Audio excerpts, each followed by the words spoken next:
Déjà, bonjour à toutes et à tous. Donc, pour débattre aujourd'hui avec nous autour du risque, déjà, je rappelle un petit peu que l'actualité récente nous amène à ce débat, que ce soit avec les inondations, Toulouse il n'y a pas longtemps, le pétrolier Prestige, j'y mènerai aussi la faillite d'Enron, les krachs boursiers sur les nouvelles technologies, la vache folle, la menace de guerre avec l'Irak. Enfin, on a beaucoup de sujets d'inquiétude. Et par rapport à tous ces risques, les OGM, j'oubliais quand même qu'il reste un débat présent dans ce festival. Donc le risque, on le pense souvent comme un affrontement avec la nature, hein, les inondations, les séismes, l'hostilité des animaux sauvages, les épidémies. Enfin, on a fait la bataille pour vivre ou survivre. Et puis après, on a eu le risque par rapport à nos trouvailles, c'est-à-dire que le premier étant le feu, finalement, qui flambait les habitations. Puis après, on a eu les risques avec les machines conçues pour dominer ou maîtriser la nature. Je renverrai au coup de grisou, aux mines, au nucléaire, à la chimie, au risque industriel dont on parlera. Et puis, si on peut comme ça serrer les risques un peu objectifs de perdre la vie, parce que finalement, quand on parle de risque, c'est un rapport à la vie, hein, essentiellement. Même si aujourd'hui, c'est un rapport au bien, je pense que dans l'imaginaire des gens et dans les pulsions, il y a ce côté risque par rapport à la vie qu'on mesure avec les catastrophes naturelles. On s'aperçoit aujourd'hui qu'on risque aussi de la perdre par nos propres activités. Je pense que nos invités reviendront là-dessus. Enfin, dernière dimension des débats, je pense qu'on pourra aborder, c'est la situation de la planète, c'est-à-dire là, au niveau de la globalisation des échanges, la concentration de certaines activités industrielles à l'échelon planétaire entre quelques mains, les menaces multiples à l'équilibre de l'écosystème planétaire de par les activités humaines. Enfin, c'est pas la moindre des approches, le risque de guerre imminente au Moyen-Orient. On voit que tout ça passe par aussi des conflits, des incompréhensions, parfois des manipulations. On peut se poser la question sur le rôle de nos élus, sur les gens censés prévoir. Enfin, et pour parler de tout ça, on a essayé de réunir ce qu'il y avait de plus pertinent dans l'Hexagone. Donc à ma gauche, immédiatement, là, vous avez Catherine Légier, qui est chargée de mission environnement urbain au Parc naturel régional du Luberon. Je pense qu'il y a déjà plein de gens ici qui la connaissent. Bon, elle est géographe de formation et elle a fait aussi une formation d'aménagement du territoire et elle va nous répondre un peu de son activité au quotidien sur la prévention du risque dans la région. Voilà. Hein. Et après, chacun va se présenter. À sa gauche, nous avons Jean-Pierre Massuet, qui est secrétaire général de l'accord Europa. Il va nous expliquer ce que c'est. C'est un accord éminemment important. Quand on parle Europe, c'est plus l'Europe de l'Union européenne, mais c'est l'Europe à l'échelle du continent et même l'Europe qui déborde sur le sud de la Méditerranée, sur, pareil, la prévention des risques majeurs. À la gauche, on a Jacques Faye, qui est, lui, au ministère de l'Environnement, aussi chargé de la prévention des risques majeurs, aussi extrêmement attaché à la prévention. À ses côtés, Claude Rizac. Alors Claude Rizac, c'est monsieur, par rapport à tous ces gens qui sont plutôt dans l'action, c'est monsieur pensée. Hein. C'est monsieur qui amène un peu de recul et qui va nous parler qui pose la question de l'éthique en termes de prévention, la manière dont finalement il faut aussi penser les hommes avec un E et pas seulement avec un A quand on parle de risque, quoi. Hein. Et puis, dernier mais pas des moindres, Patrice Richard, qui est au bout de la table juste en face de moi. Patrice Richard est médecin, travaille à Saint-Louis, chercheur au CNRS, est un éminent responsable des greffes de moelle osseuse en France. Mais bon, il pourra, je pense, répondre à vos questions sur la question de la prise de risque médical, parce que je veux dire, tout le monde mesure bien le risque quotidien, quoi, quand on fait une greffe. Mais il est là pour autre chose, et je pense que c'est quelque chose de très peu connu. Moi, j'avoue l'avoir appris ici de sa bouche. Il fait partie d'une association de médecins, d'un nom toujours un peu... Je lui laisserai expliquer les cycles, c'est l'IPPNW, qui en fait, si on le résume et on le traduit en français, c'est Médecins pour la paix. Et cette association de médecins, ça remonte au début des années 80, est à l'origine du désarmement, rien que ça, entre les États-Unis et l'URSS, qu'on appelait les négociations SALT I et SALT II. Simplement, il pourra peut-être brièvement raconter l'histoire, elle la comptera meilleure que moi, mais ça fait que cette association est prix Nobel de la paix. C'est certainement un des prix Nobel de la paix les plus méconnus, mais pas des moindres. Et ça a à voir directement avec donc ici le rapport à comment finalement, par rapport à des risques immenses, qui était le risque de la guerre nucléaire à partir des missiles qu'armaient les deux grandes puissances avant la chute du mur, comment finalement une action, on va dire, toute simple, humaine, de deux cardiologues, celui de Reagan et celui de Gorbatchev à l'époque, se téléphonent et se disent, bon, non, c'est quand même de la folie. Et donc ça pose une dimension dans la gestion du risque en termes préventifs de la question de la violence et de la question finalement on peut dire des rapports émotionnels qui, mayonnaise aidant, peuvent partir d'une bagarre de quartier et finir par une guerre mondiale, quoi, en gros. Voilà. Hein, si je résumais un petit peu l'accent. Voilà donc nos 5 invités. Il faut commencer par des questions. Je crois qu'une des premières questions qui nous vient à l'esprit, c'est que depuis que l'homme est doué un petit peu de pensée et donc capable de prendre du recul sur ses craintes, on se dit la prévention, c'est connu, dire prévenir le risque. Et pourquoi si tard finalement on se pose la question de se prévenir des risques? Qui prend le risque de répondre le premier? Jean-Pierre Massuet peut-être? Écoutez, je me jette à l'eau, si j'ose dire. C'est vrai que jusqu'à présent, lorsque l'on regarde la problématique de la gestion du risque, connaissance, prévention, alerte, gestion de crise, réhabilitation, l'ensemble des gouvernements ont toujours rapporté la priorité sur la problématique de la gestion de la crise. Or, il y a un adage populaire qui dit « il vaut mieux prévenir que guérir ». Malheureusement, donc, les priorités jusqu'à présent, c'était gestion de crise. Et actuellement, on se rend compte, et les gouvernements s'en sont rendus compte, nous avons, sur le plan européen, sur le plan euro-méditerranéen, devrais-je dire, organisé une réunion des ministres responsables des risques à Bandol, en France, au mois d'octobre. Et ils ont pris une décision que je trouve courageuse, c'est de dire la priorité doit être donnée à une politique de prévention des risques. Par rapport à la priorité précédente qui était la gestion de la crise. C'est-à-dire que par une politique de prévention des risques, on veut dire qu'il faut responsabiliser les différents acteurs, le niveau du citoyen, le niveau de l'ensemble des opérateurs de la société, pour qu'il y ait une meilleure connaissance des différents types de risques et de leur prévention. Donc établissement d'une culture du risque par des phénomènes d'information, de sensibilisation à la prévention des risques et avant tout par rapport à une politique d'éducation. Bien. Quelqu'un veut? Oui, Jacques. Pour peut-être compléter ce que vient de dire Jean-Pierre Massuet, je crois que en France, la gestion des risques depuis 1982 a été répartie entre justement le ministère de l'Intérieur et ce qui est aujourd'hui le ministère de l'Écologie et du Développement durable.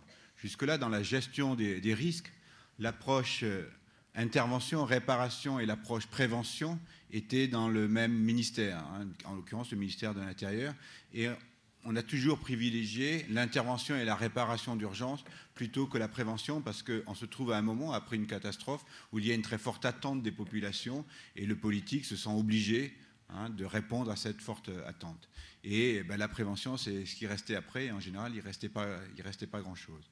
Donc en 1982, Haroun Tazieff a demandé à ce qu'il y ait une délégation aux risques majeurs qui a permis d'établir une politique de prévention des risques en France qui justement a amené à la connaissance des phénomènes, à la prise en compte dans les plans d'occupation des sols, aujourd'hui les plans locaux d'urbanisme, dans l'information des populations. Je rappelle qu'il y a une loi en France qui donne un droit à tout citoyen à l'information sur les risques naturels et technologiques auxquels il est exposé. Et puis aujourd'hui, nous développons, ce qu'évoquait aussi Jean-Pierre Massuet, l'éducation pour arriver à une culture du risque. Et puis plus récemment, quelles sont les mesures qui sont nécessaires pour réduire notre vulnérabilité, que ce soit notre vulnérabilité personnelle, familiale, collective ou de notre société, par rapport à des phénomènes qui, pour le moment, nous ne voyons pas comment nous pourrions les empêcher. Alors prévenir, ça veut dire empêcher. Je crois que peut-être ce qui évolue un peu aujourd'hui, c'est qu'on passe d'une notion plutôt d'empêchement à une notion de réduction de la vulnérabilité. Mais alors ma première question, c'est, en gros, vous représentez ici le ministère de l'Environnement. qu'est-ce que peut faire l'État par rapport à l'initiative privée imprudente, on va dire, pour pas dire criminelle, d'un certain nombre d'entreprises. Je pense, je sais pas, le couloir de la chimie, pas loin dans les Alpes. On sait que ça a sauté à Toulouse. Il y a, je sais, autour d'une vingtaine d'entreprises dans ce couloir du risque. Il est toujours là, le couloir du risque. Oui, je pense que sur l'aspect, je crois qu'il y a à distinguer dans les risques, il y a plusieurs évidemment natures de risque, entre le risque naturel et le risque industriel. En l'occurrence, dans le risque naturel, l'origine, c'est le phénomène naturel. On n'a pas aujourd'hui vraiment l'intention de modifier ces phénomènes naturels. Dans le risque industriel, l'origine, c'est l'activité industrielle qui est génératrice du danger. Et là, même depuis Napoléon, suite à l'explosion d'une poudrerie à Grenelle, l'État français a développé toute une politique de sécurité industrielle qui se traduit par les installations, enfin la réglementation liée aux installations classées pour la protection de l'environnement, qui a été d'ailleurs reprise dans la directive Seveso et aujourd'hui au niveau européen par des directives Seveso 1 et Seveso 2. C'est de développer les contrôles, c'est d'avoir plus d'inspecteurs, de jouer un rôle, de contrôle.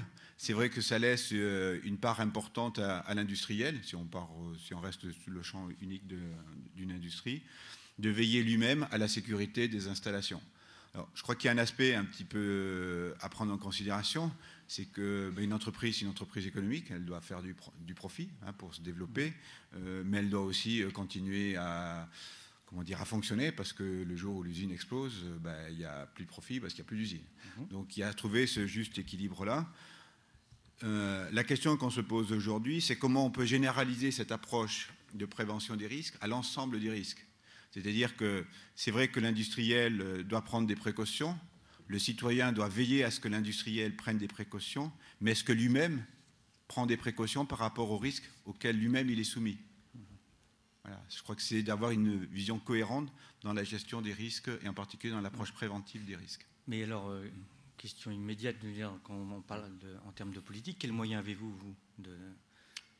je ne vais pas me poser la parole, oui, bien sûr. Je pense qu'il y a des moyens. Alors, il y a plusieurs moyens. Il y a des moyens, on va dire, financiers. D'abord, il y a des moyens de connaissance. Et la connaissance des savoirs. Est-ce qu'on a toujours les savoirs à Cavaillon? Cavaillon est une zone sismique. Je veux dire qu'aujourd'hui, on sait construire des immeubles, on va dire, pouvant résister à des tremblements de terre. On ne sait pas consolider des bâtiments anciens par rapport à un tremblement de terre. Donc on peut dire qu'il faudrait développer des moyens supplémentaires, il faudrait aider les particuliers à la rigueur à pouvoir consolider leur maison, mais tant qu'on n'a pas les savoirs et la diffusion de ces savoirs auprès des professionnels, ça ne sert à rien de développer des moyens financiers pour venir en aide aux particuliers. Donc, suivant la nature des risques, on se rend compte que des fois, ce qui manque, c'est le savoir, des fois, c'est la transmission du savoir, c'est le contrôle qui n'est pas mis en place, ou des fois, ça peut être des aspects financiers ou des aspects humains qui manquent. Quand vous évoquez la sécurité maritime, on n'a peut-être pas assez de contrôleurs aujourd'hui. Là, c'est des aspects moyens financiers, c'est pas obligatoirement des moyens humains ou des manques de connaissances qui sont... Je vois Claude Rizac qui trépigne sur son siège. Je ne trépigne pas, non, pas du tout. Mais il me semble, Gilles, que vos questions tournent autour du fait, en fait, de l'opacité et de la confusion, souvent, de la pratique préventive. Alors, on constate que l'action que met en œuvre Jacques Faye va essayer de justement contribuer à apporter de la lumière sur tout ça, mais il est vrai que nul n'échappe ou n'échappera à la prévention. Si chacun d'entre nous regarde sur Internet simplement la liste avec une première approche tout à fait grossière, des organismes qui s'occupent de prévention, qui ont prévention dans leur titre, ou du moins pensent travailler à la prévention sans même que cela figure dans leur titre, c'est tout à fait impressionnant. Comme ça, au hasard, vous avez... organisation professionnelle de prévention du BTP, comité européen de prévention de la torture, la prévention des allergies, la prévention de la pollution atmosphérique, et même, je dirais pour le fun, Wonderchanvre, qui est un portail Internet du chanvre industriel et du cannabis qui aborde la question de la prévention des drogues. Donc vous voyez, on trouve un spectre extrêmement large. Donc au sein de ce tout prévention, l'idée, c'est peut-être de réintroduire, mais je crois que c'est le sens de ce que vous voulez faire, un peu le citoyen, de ne pas laisser cela au pouvoir public et à l'expert, de le réintroduire dans le système, sinon il y a opacité et confusion de la pratique préventive, avec le risque en plus qu'on dise que tout est préventif. effectivement, une politique fiscale peut être préventive. Et donc, au bout d'un moment, on s'aperçoit que rien ne marche, donc on recommence au départ. Donc, je crois que là, il y a effectivement l'idée peut-être d'informer, que ça ne soit pas uniquement descendant, mais on disait penser les risques, et vous le rappeliez, penser les hommes ou penser l'homme. Moi, je dirais il faut dire penser l'homme avec un E, même si le jeu de mots était excellent et nous conduit tous à réfléchir. Je crois on ne peut pas penser le risque si on ne pense pas l'homme. Catherine Légier, vous qui êtes au quotidien dans la région sismique, comme la décrivait Jacques Faye, alors c'est au niveau de la prévention, là, les remarques de Jacques Faye, c'est quelque chose que vous vivez au quotidien, qui sont prises en compte chez les élus, par exemple? Justement, il me semble qu'en ayant fait cette information sur les risques sur les 4 villes du parc, à travers, je voulais redire la charte d'environnement, qui est une démarche où on inclut la notion de développement durable et qui est une notion de gestion à long terme et pas du court terme. C'est important de travailler sur les risques après coup, parce que il faut que aussi bien on arrive à réfléchir, pas le nez dans le guidon, mais justement sur plusieurs années, aussi bien au niveau de la conscience du citoyen qu'au niveau de la conscience des élus. Et en ayant travaillé effectivement sur cette information, on se rend compte qu'il y a beaucoup de... Enfin, c'est difficile au niveau des élus de pratiquer l'information, parce que ça engendre beaucoup de problèmes et que c'est pas facile à faire passer. Mais qu'il faut... C'est quoi les problèmes pour l'information? Justement, définir des zones inondables à la parcelle, par exemple, ça pose problème d'information, comment, réaction des gens, par rapport au document... de la vérité, vous voulez dire? Oui, la peur de la vérité, par rapport au document d'urbanisme, par exemple, le fait, il y a la peur de la vérité, mais ça inclut également beaucoup de problèmes financiers également, hein, ça c'est important aussi de le dire, et donc, de ce fait, c'est difficile à faire passer au niveau de l'information. Et puis ensuite, il y a la notion d'information au niveau des citoyens, au niveau des jeunes et des écoles, où à ce niveau-là, il faut passer à la notion de responsabilité et arrêter de penser à l'assistanat. Parce que souvent, on pense, on peut être inondé, on va être inondé, qu'est-ce que font les pouvoirs publics? Il faut donc avoir au niveau de l'information les deux cibles, aussi bien les décideurs que la population. Et effectivement, passer beaucoup par l'école et faire une information importante au niveau des jeunes. Oui, Patrice Richard, oui, je vous en prie. Oui, c'est que j'aurais presque envie de ricaner à certains moments, parce que si l'affaire n'était grave. En fait, on rentre dans la culture du risque maintenant, et à peine. Quand Tazieff avait lancé son idée de réflexion sur les phénomènes de risque, moi j'étais président d'une commission de risque nucléaire, bactériologique et chimique. D'ailleurs, je rajoutais toujours derrière terroriste. Et chaque fois qu'on citait la commission, on oubliait de remettre le terroriste que j'avais rajouté à chaque coup. Maintenant, on s'aperçoit que malheureusement, c'est un peu le cas.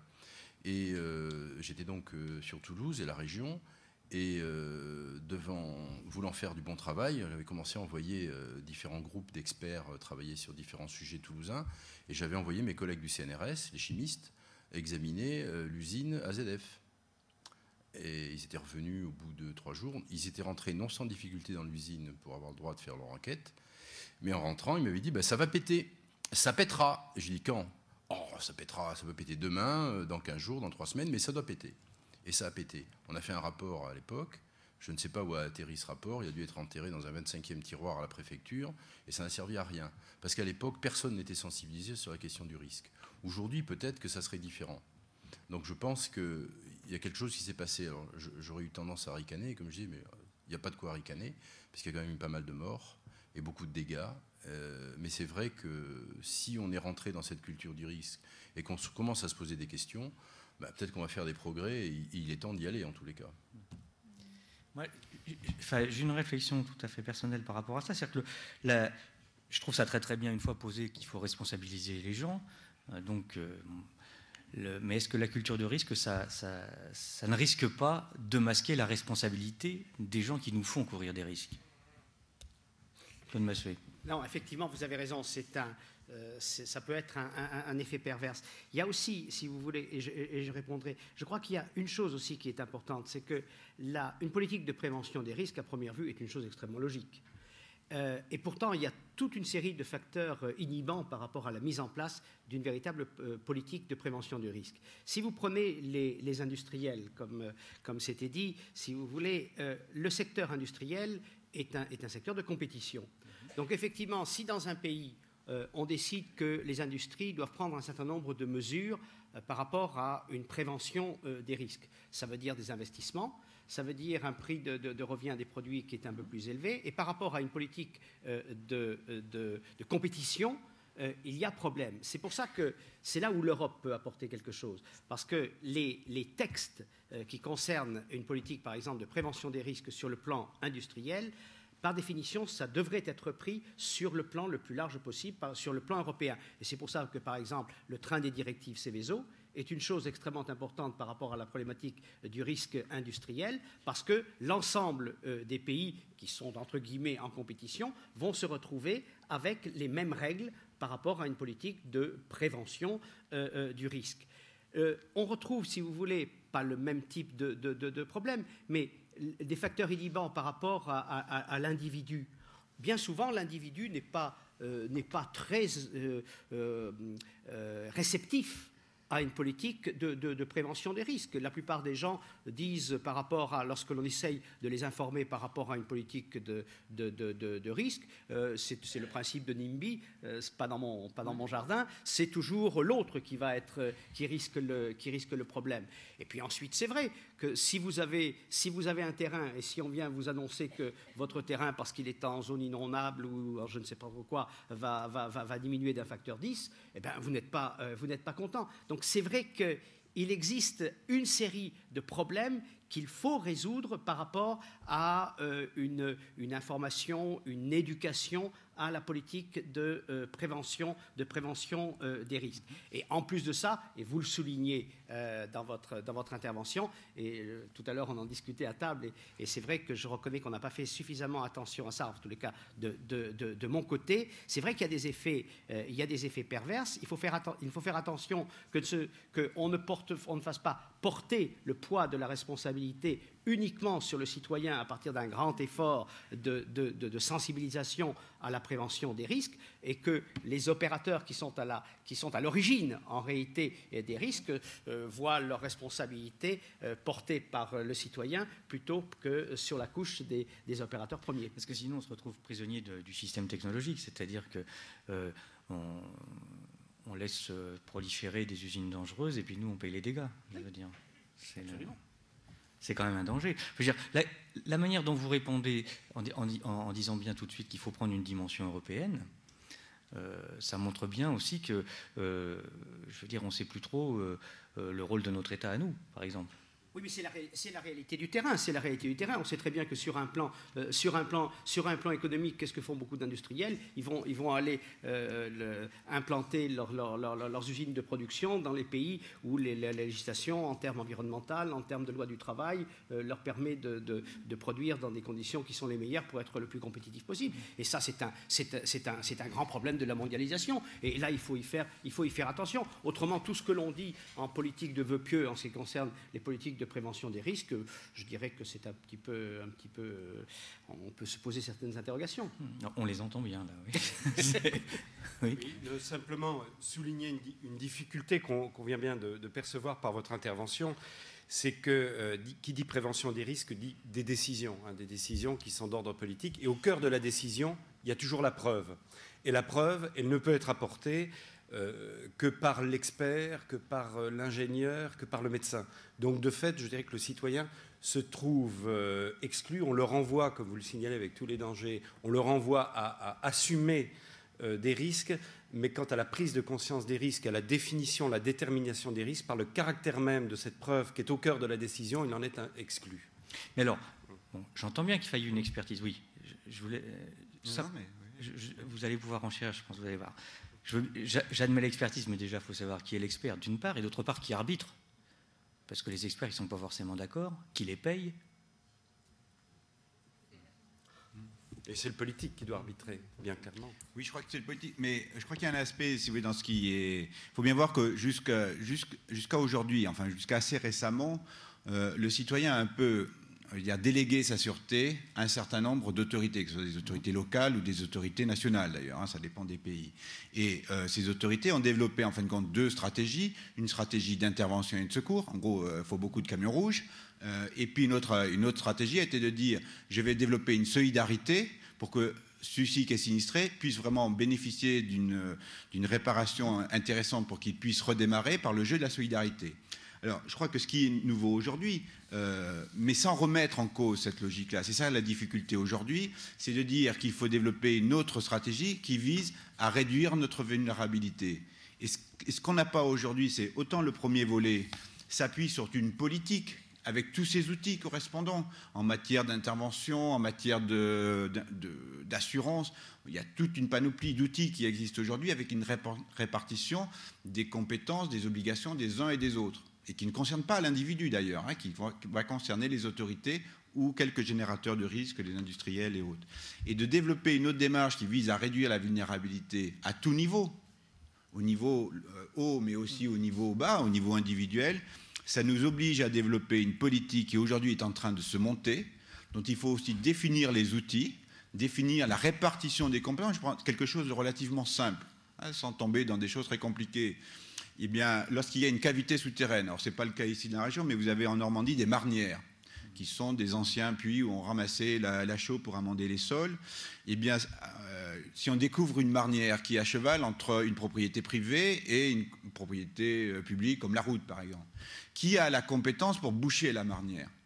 Aujourd'hui, il n'y a pas de texte qui dit c'est la collectivité ou c'est le propriétaire qui est compétent pour boucher ce... Donc, il y a donc ces éléments-là qui manquent. Qui va aider financièrement la collectivité? Est-ce qu'il y a un fonds qui existe, comme il existe des fonds de solidarité pour les catastrophes naturelles, pour l'amiante, pour d'autres, des fonds pour financer les services d'intervention et de secours? Aujourd'hui, il n'y a pas de fonds par rapport à ça. Donc c'est comment on va passer, je dirais, d'une phase... Et alors pourquoi il n'y a pas de fonds? Mais parce que la réponse qui était donnée était de dire qu'on n'intègre pas la précaution dans notre développement. Simplement, s'il y a un jour une catastrophe, on va mettre de l'argent de côté, on va thésauriser un petit peu pour avoir soit les moyens d'intervention pour secourir les gens, soit les moyens pour réparer. Et ça doit suffire. Et je crois que ce qui est nouveau aujourd'hui, c'est parce que comment on génère de plus en plus, soit, je dirais, d'enjeux humains, on est 6 milliards et il y a quelques années, on n'était même pas 1 milliard, hein, il y a pas, hein, et comme on développe de plus en plus de biens économiques, hein, eh bien, on n'a plus les moyens d'apporter pour des phénomènes de grande ampleur la même qualité de service d'intervention et de réparation qu'on peut le faire sur des choses ponctuelles. Et l'exemple le plus flagrant, et ce qui a, je dirais, transformé un petit peu la politique de l'État, c'est la tempête de Noël 99. Jusque-là, on était sur des phénomènes, on va dire, à un maximum 10 milliards de francs de dommages. La tempête, ça a été 100 milliards de francs de dommages. Donc là, on n'a peut-être pas la capacité à dégager chaque année 100 milliards de francs pour en plus un phénomène qui n'était pas si extraordinaire que ça. Ce n'est pas un tremblement de terre à Nice, ce n'est pas les inondations pour la région parisienne. Donc on dit il faut qu'on engage une autre approche. Et Jean-Pierre Massieu parlait des décisions au niveau du Conseil de l'Europe. Il faut savoir qu'en juillet 1999, suite à une décennie internationale pour la prévention des catastrophes décidée par l'ONU, Kofi Annan, le secrétaire général des Nations Unies, avait dit qu'il fallait passer d'une logique de réparation à une logique d'empêchement. Mais on voit bien qu'on ne peut avancer qu'en biseau, parce qu'on ne va pas dire au jour au lendemain, écoutez, maintenant, il n'y a plus de pompiers, il n'y a plus d'assurance, il n'y a plus d'État, et c'est à vous. Alors ça, je crois que c'est un peu le côté pervers qu'évoquait Jean-Pierre Massieu. On ne bascule pas complètement. Mais je crois que la valeur ajoutée qu'on peut imaginer par rapport au système précédent, c'est peut-être justement plus de responsabilité individuelle et plus d'action individuelle de chacun au niveau de sa vulnérabilité. Vous voulez réagir sur le... Oui. Non, moi je dirais que par rapport aux grandes priorités pour répondre à ces problèmes, moi je crois beaucoup à le leitmotiv de la culture du risque. Et je procède par analogie. Quand on regarde la différence qu'il y avait entre les pays nordiques et nos pays méridionaux en ce qui concerne la conscience de l'importance de la protection de l'environnement. pourquoi est-ce que les pays nordiques ont une quinzaine d'années d'avance sur nous par rapport à la mise en œuvre de politiques de développement durable et au départ de protection de l'environnement? C'est parce que, au niveau de ces pays-là, on a développé une culture de connaissance de la protection de l'environnement, et à partir de quoi? À partir d'un effort d'intégration de la connaissance de la problématique environnementale au niveau de l'éducation. C'est-à-dire que les gosses, dès le départ à l'école, ont été formés à cette importance de la protection de l'environnement dans l'ensemble de leur cycle de scolarité jusqu'à l'université, de telle manière qu'on en a fait des citoyens qui sont conscients, qui ont intégré la problématique de l'environnement. Et les jeunes que l'on forme, c'est eux qui vont être les décideurs, c'est eux qui vont prendre en main l'économie de leur pays, c'est eux qui formeront le groupe des citoyens. Donc c'est un investissement qui est fondamental. Et je crois que pour nous, maintenant, sur le plan, si on regarde le problème de l'Hexagone ou le problème européen large, la priorité doit être donnée en ce qui concerne la connaissance des risques et la prévention des risques, à des actions concernant l'éducation des enfants, l'éducation en général à la problématique, à la connaissance des risques. Et je crois que les médias ont des rôles extrêmement importants à jouer.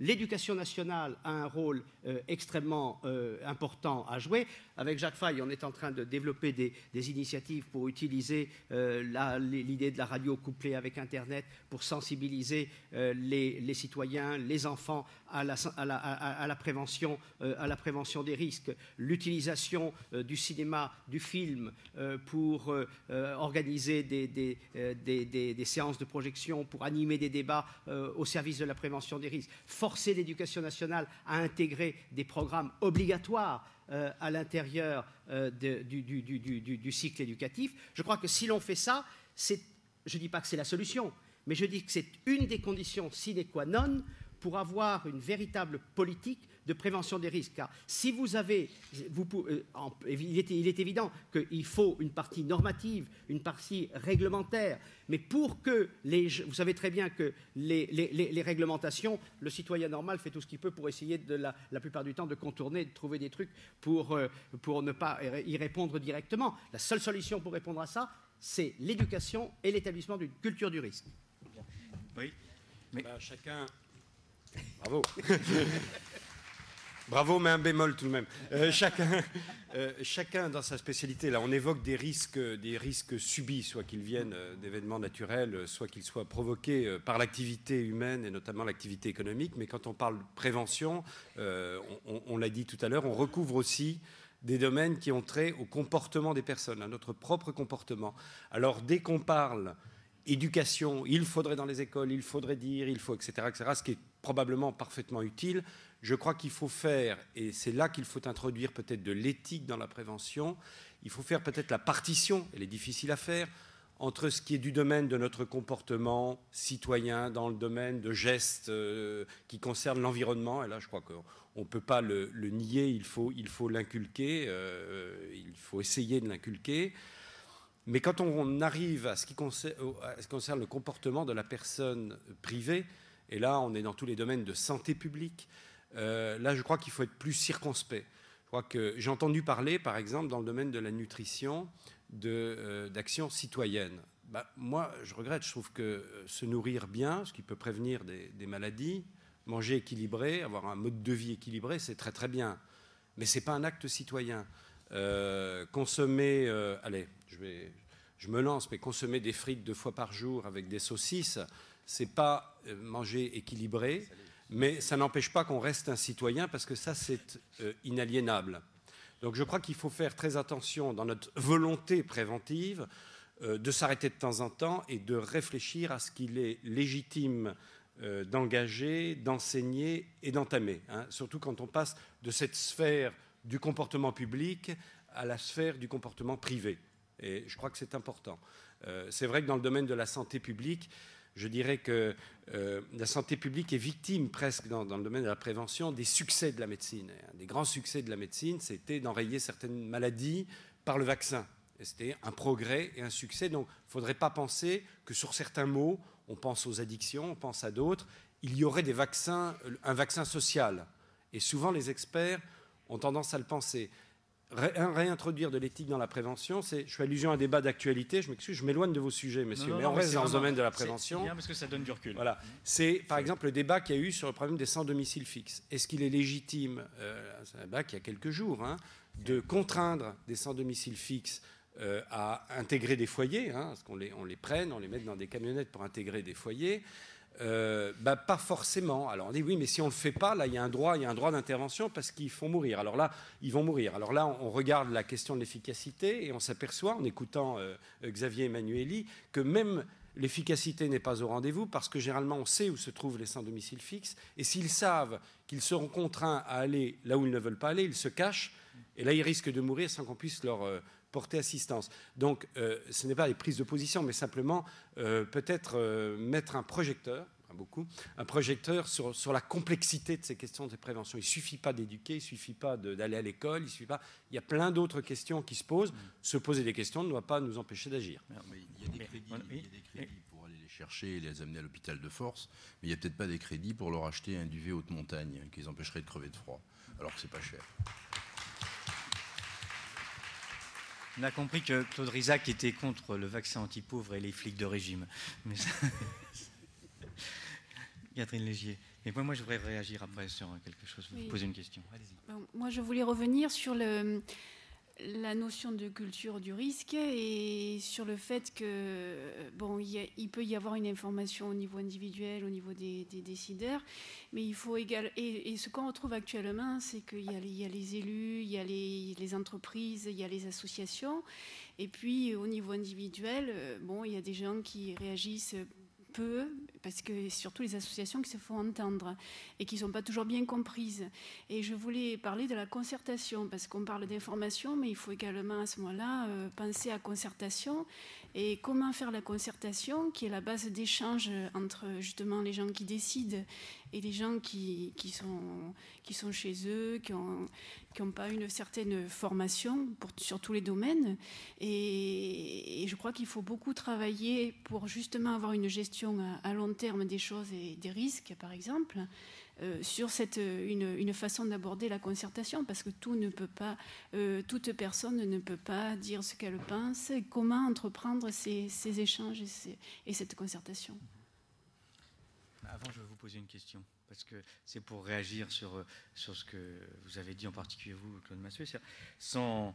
Moi, je me pose une question par rapport à ce qu'on a tous vu, c'est-à-dire l'amiante. Moi, je veux bien la prévention, les leçons, etc. Mais on a vu l'amiante. Enfin, j'ai souvenir, moi, de jeunes journalistes, il y a 30 ans, avoir commencé à écrire des choses sur l'amiante, avoir fait des enquêtes, etc. Il y a 10-12 ans, d'avoir fait un énorme dossier sur cette question-là, où on allait voir des médecins de l'inspection du travail qui signaient avec les patrons comme quoi il n'y avait pas de risque de cancer, de mésothéliome. Ah oui, absolument. J'ai commencé mes études de médecine en 65 et cette année-là, j'avais appris que l'amiante était une maladie professionnelle. Mais je peux vous dire, on l'a jamais appliqué. Je peux vous dire déjà reconnu comme tel. Au milieu des années 80, je faisais une enquête chez Eternit à Melun, Seine-et-Marne. Le médecin du travail, l'inspection du travail de Melun refusait de prendre ça en compte comme une maladie professionnelle. Il y avait des instructions en fait, mais bien sûr. Scientifiquement, il y avait une collusion énorme avec Eternit, je veux dire.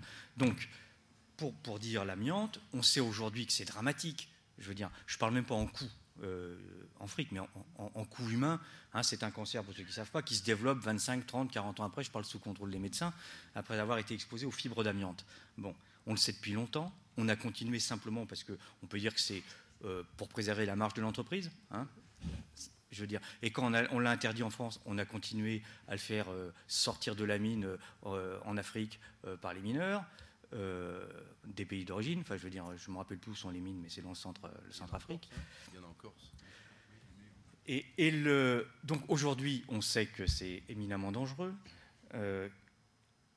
On remplace aujourd'hui l'amiante par la céramique, on sait que c'est quasiment aussi dangereux. Alors là, je ne comprends plus. Parce que la céramique qui remplace l'amiante aujourd'hui, je me base sur les études publiées par la faculté, là, où on dit que c'est largement aussi dangereux que l'amiante.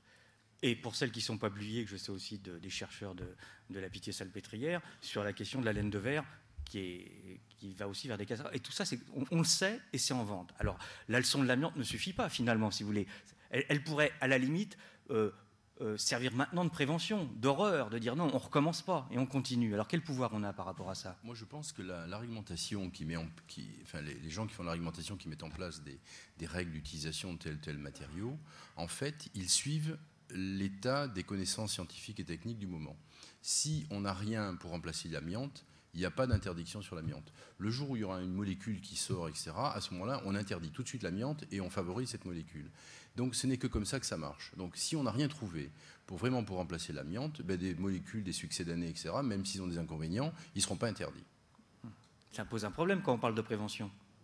Oui, mais je pense que ça, je crois justement que ça pose bien le problème de, je dirais que la prévention des risques, il y a un des aspects de la prévention des risques, c'est donc de supprimer le danger. Là, en l'occurrence, l'amiante est un danger, on le supprime, mais est-ce qu'on a les moyens de le supprimer? Est-ce qu'on a justement d'autres modes, parce que quand même l'amiante, ça sert à protéger de l'incendie, qui est quand même aussi un risque pas tout à fait négligeable quand même, et de dire, est-ce qu'on a d'autres moyens en fin de compte de protection incendie autre que celui de l'amiante? Je crois que c'est sur ces aspects-là qu'il faut développer aussi la recherche. Il y a juste une remarque que je voudrais faire avant de laisser la parole à Jean-Pierre Massuet. C'était pour mettre un petit dièse au bémol de mon voisin, qui parlait de comportement privé. Je crois qu'il y a le comportement privé et le comportement individuel. C'est pas tout à fait la même chose. Voilà. Alors, quand Jean-Pierre Massuet parlait de l'éducation qui était donnée dans les pays nordiques, je crois qu'il n'y a pas une éducation qui amène au même comportement individuel. On est dans une société en France où les gens sont très individualistes et où en plus on est une société qui est hyper centralisée. Donc d'une certaine façon, on n'a pas ce comportement à l'échelon local qui permet justement une bonne prévention. Et en plus, l'hyper-centralisation a fait qu'on a remis à l'État-providence la gestion de ces risques-là. Donc on a deux aspects à traiter. C'est de ramener au niveau local la gestion des risques. Et puis après, il y a avoir un autre comportement entre les différents acteurs par rapport à sa gestion. Mais là quand vous dites... Oui, allez-y. Les dés sont pipés quand même au départ. Il y a un institut de recherche en France, je ne sais pas très bien quel est son nom, je crois que c'est l'IRS, Institut de recherche sur la sécurité. Il s'agit de savoir si une activité dans une entreprise est dangereuse ou pas. Qui c'est qui finance cet institut? Ce sont les entreprises elles-mêmes. Et quand un chercheur, parce qu'ils ont des chercheurs qui travaillent sur des sujets précis, savoir si tel machin est dangereux ou pas, quand un type aboutit à une conclusion qu'une activité est dangereuse, le gars il se fait virer, ou on interdit de publier son rapport. Et il y a un cas en France qui est pendant actuellement. Alors, on n'avancera pas si on n'a pas une structure indépendante du pouvoir des entreprises qui puisse dire oui ou non, je vous emmerde, c'est vrai, ce que vous faites est dangereux. Comme les études sur les OGM. Exactement. Ouais, exactement, c'est le problème. Je vous en prie, Jean-Pierre Massuet. Je dirais malgré tout qu'il faut quand même une certaine modestie aussi. En ce qui concerne les processus d'aide à la décision, l'expertise, dans la plupart de la connaissance, disons, dans la plupart des cas, n'a pas la véritable réponse. C'est-à-dire qu'il existe un degré d'incertitude scientifique qui est extrêmement grand actuellement. Et c'est vrai que dans les processus d'aide à la décision qui sont basés sur une connaissance structurée pour pouvoir prendre des options, si vous regardez le problème de la sécurité alimentaire, les problèmes de la vache folle, on s'est quand même retrouvé avec une communauté scientifique qui n'a pas pu répondre de façon binaire par rapport aux grands choix, aux grandes options qui devaient être prises par le politique. Et qu'est-ce qui s'est passé? On s'est basé sur le principe de précaution pour prendre des options, c'est-à-dire qu'on a pris les solutions qui étaient, semble-t-il, les moins mauvaises, mais en ayant la possibilité d'avoir un processus de réversibilité de la décision. Et ça, c'est quand même une chose importante qui limite un petit peu qui donne un peu les limites de l'épure. C'est-à-dire que par rapport aux problèmes de société que nous avons actuellement, il ne faut pas quand même faire croire que le scientifique, que l'expert peut répondre de façon univoque à une question qui lui est posée par le politique. Je vais compléter votre épure quand même, si vous permettez, sur la vache folle. C'est-à-dire qu'entre 89, même fin 88, on a les premières alertes sur le zoo de Londres. 89, le début, reconnu par les vétos qu'on est en face d'une maladie dégénérative, inconnue, etc., dangereuse. Le lien avec les farines. 96, les premières mesures en France. 7 ans. Entre-temps, la seule décision, c'est écoulons les stocks et fermons-la, quand même. Il ne faut quand même pas l'oublier. Je veux dire, non seulement ça,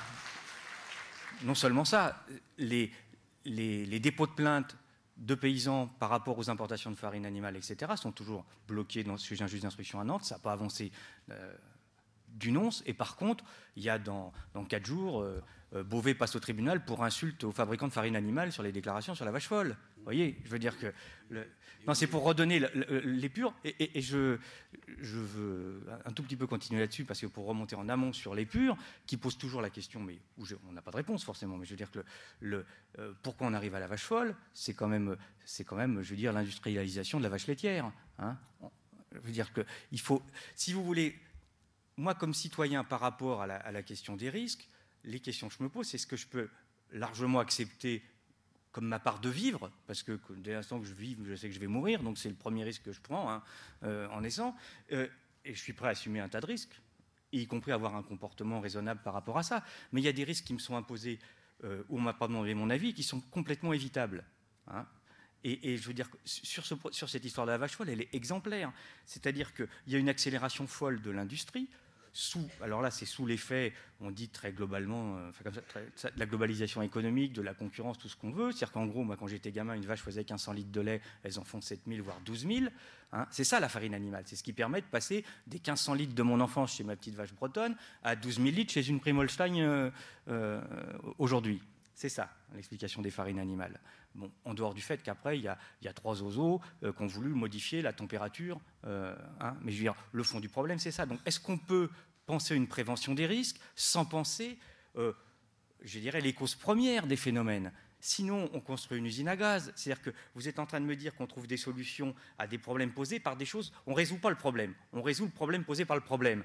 Donc, si vous voulez, c'est très bien parce qu'il faut quand même agir. Hein. Je veux dire, je ne mets pas en cause, si vous voulez, l'effort que vous faites. Mais à quel endroit, où, hein, quand je dis à quel endroit, c'est-à-dire c'est à quel niveau de responsabilité, c'est l'État, c'est une fondation privée, j'en sais rien, où on pose la question de finalement l'origine de ces risques-là, hein, si on laisse de côté les risques naturels.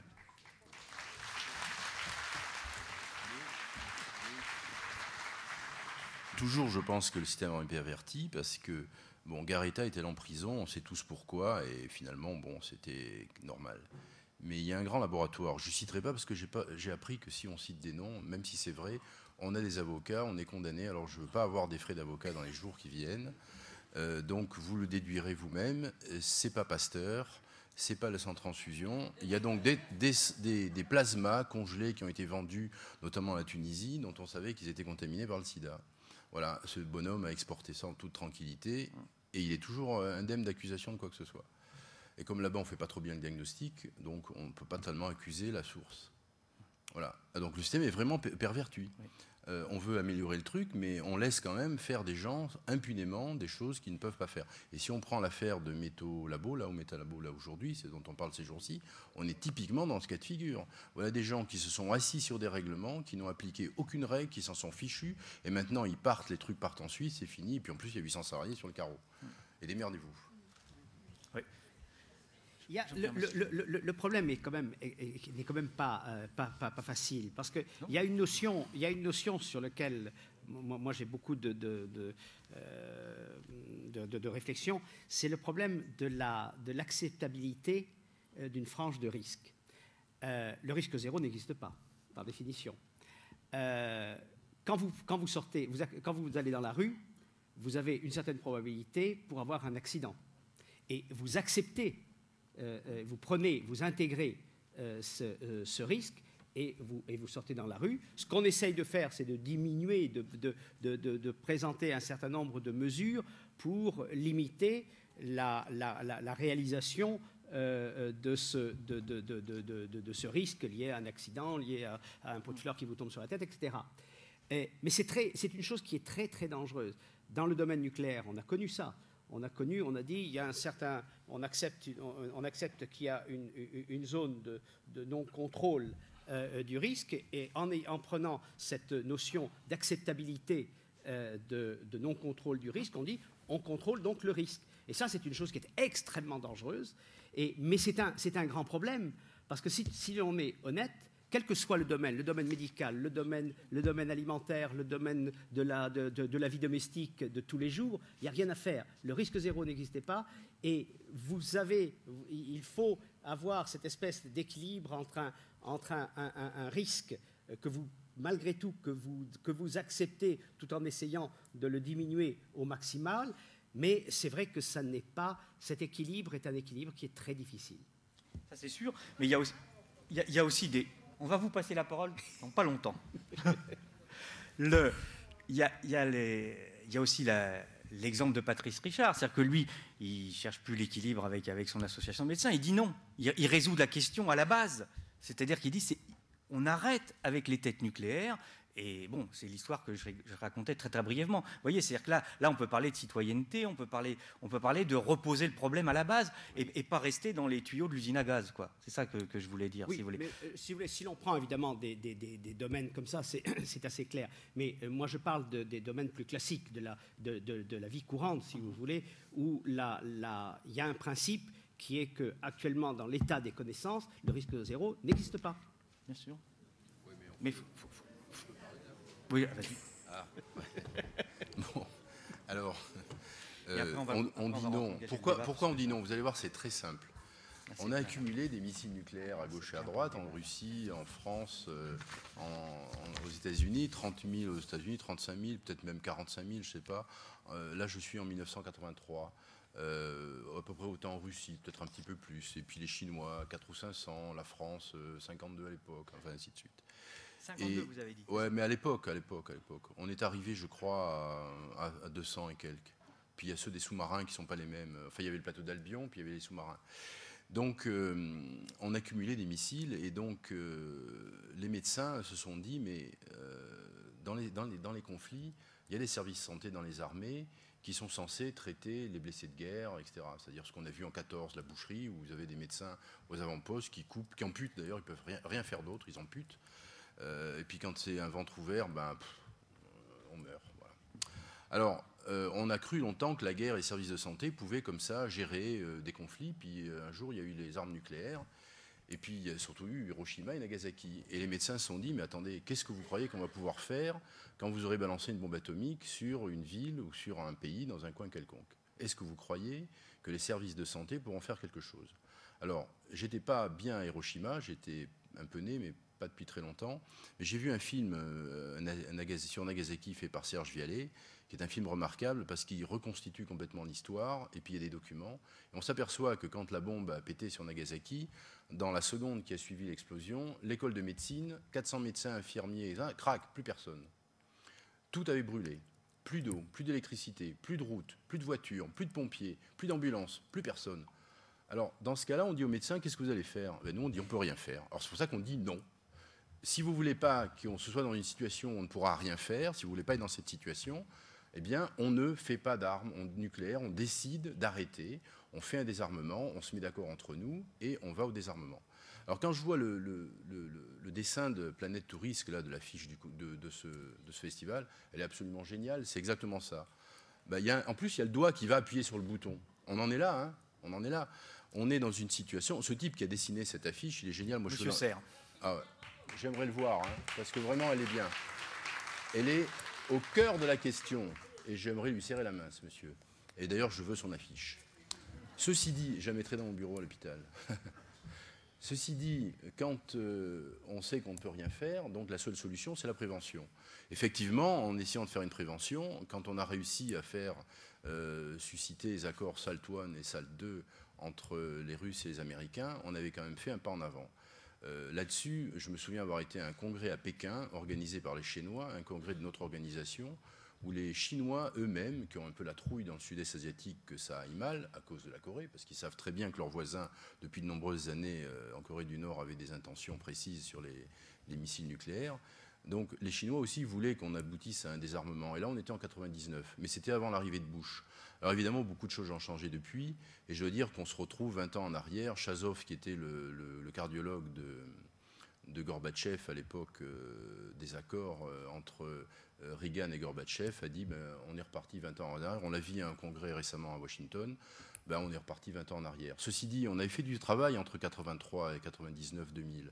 Donc c'est pas parce qu'on n'est pas arrivé à un point et qu'on n'a pas complètement basculé dans l'abolition des armes nucléaires qu'il ne faut pas maintenant continuer.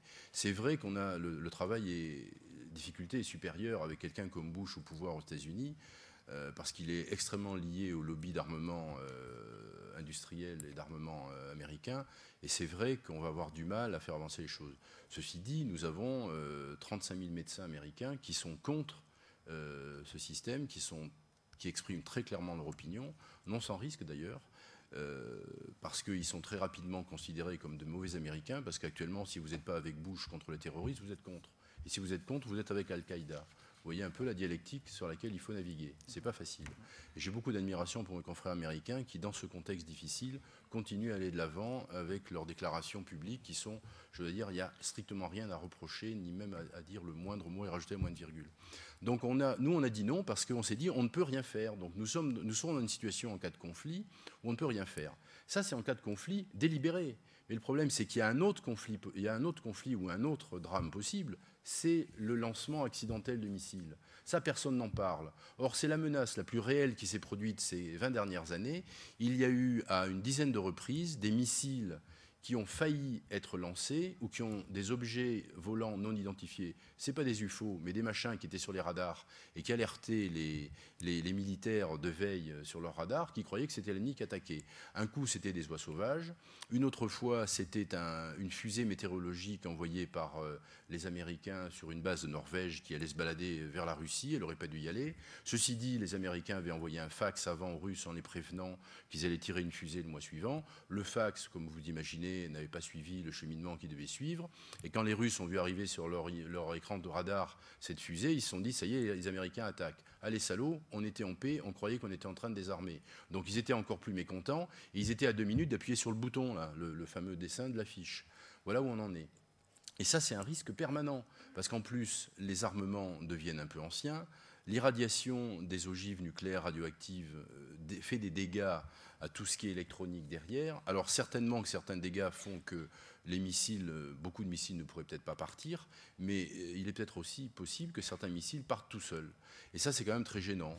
Donc voilà où nous en sommes. Nous essayons de lutter contre cet armement, et voilà un risque qui n'est pas un risque surnaturel ou un risque, c'est pas des volcans, c'est pas des inondations, etc. C'est l'homme qui l'a fabriqué. On a tout fabriqué de A à Z. On a mis en place des systèmes absolument extraordinaires qui font que s'il y a une fusée qui part, c'est l'embrasement général. C'est quand même formidable. Voilà, ben nous en sommes là. Alors nous nous battons contre ça en espérant que vous serez nombreux à nous rejoindre pour essayer de faire reculer cet ennemi perfide. Merci Patrice. Je vais demander à nos complices là d'allumer la lumière, qu'on voit la salle et qu'on lui donne la parole. Voilà. Donc ce que je vous propose, c'est, on va fonctionner par question-réponse avec nos invités, mais pour une question vraiment bien plus pratique, plus audible, on va le faire par salve. Hein. On va donner la parole à 4, 5, 6, enfin, j'espère que vous allez être nombreux à poser plein de questions. Et puis, on répond à cette première série de questions et ensuite à la deuxième. Voilà. Alors, qui ouvre le banc? Là, monsieur à droite et là. Je ne sais pas qui donne les micros, je ne vois pas ici, moi. Oui. Ah ben voilà. On m'entend? Oui. Ouais. Oui, Michel Roussel, de Cavaillon. Voilà, j'ai été étonné de ne pas entendre 2 mots dans la gestion du risque. C'est la gestion profit et la gestion, on va dire, politique. Parce qu'en fin de compte, tout à l'heure, vous l'avez dit, lorsqu'il s'agissait de la valse folle, pourquoi est-ce qu'elle n'a pas été arrêtée tout de suite? Pour des questions de profit. La deuxième chose, lorsqu'un maire donne des permis de construire dans des zones inondables, pourquoi donne-t-il des permis de construire? Tout simplement pour des raisons politiques, de manière à avoir plus de voix. Et à ce moment-là, dans ces cas-là, la gestion du risque est souvent oubliée. La deuxième chose que je voudrais dire, c'est à monsieur Richard. On a abordé tout à l'heure la question qui paye quoi. Justement, pour AZF, il y aurait une solution. Qui paie quoi? En fin de compte, ce sont les assurances en principe qui payent, mais vous avez dit que vous aviez fait un rapport, que ce rapport avait été mis dans un 25e tiroir à la préfecture. Je pense que là, de toute manière, on rejoint le problème que je disais tout à l'heure au niveau du profit. Pourquoi est-ce qu'il a été caché? Pour des raisons de profit. Et qui devrait payer? Est-ce que c'est vraiment bien les assurances qui devraient payer, ou alors la personne ou les pouvoirs publics qui ont caché le dossier?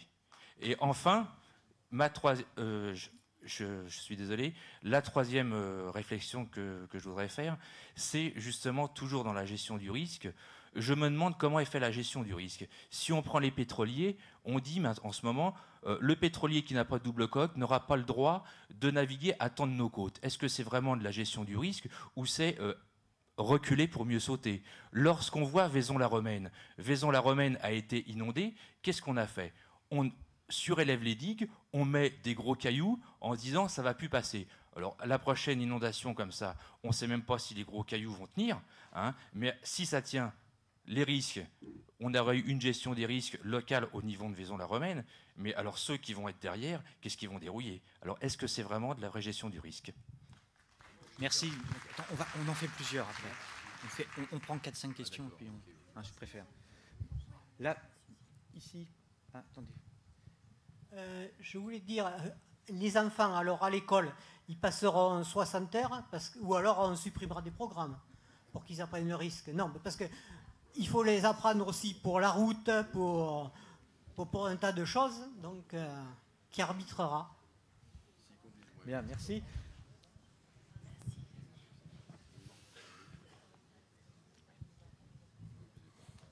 Bonjour, Jacques Surbec. Je suis directeur de recherche et je travaille sur la nocivité des radiations électromagnétiques dont je n'ai jamais entendu parler dans la conception des risques. Alors, on nous amuse avec des risques de tremblement de terre, avec des risques de raz-de-marée, mais la pollution à laquelle nous sommes soumis tous les jours, à laquelle nos enfants sont soumis tous les jours, à laquelle nous prenons... oui, vous avez tout à fait raison, monsieur, mais là, il y a 3 possibilités. Si vous avez un téléphone portable, c'est votre choix. Si vous êtes devant un écran d'ordinateur, c'est parce que vous y êtes obligé professionnellement. Et si vous êtes dans le champ de radiation d'une antenne relais, ça vous est imposé contre vous et contre votre volonté. Et ça, c'est inacceptable. C'est d'autant plus inacceptable que depuis 10 ans, dans tous les pays d'Europe, il a été accepté que l'on puisse diffuser des informations à la fois sur la nocivité des écrans et sur le moyen d'y pallier.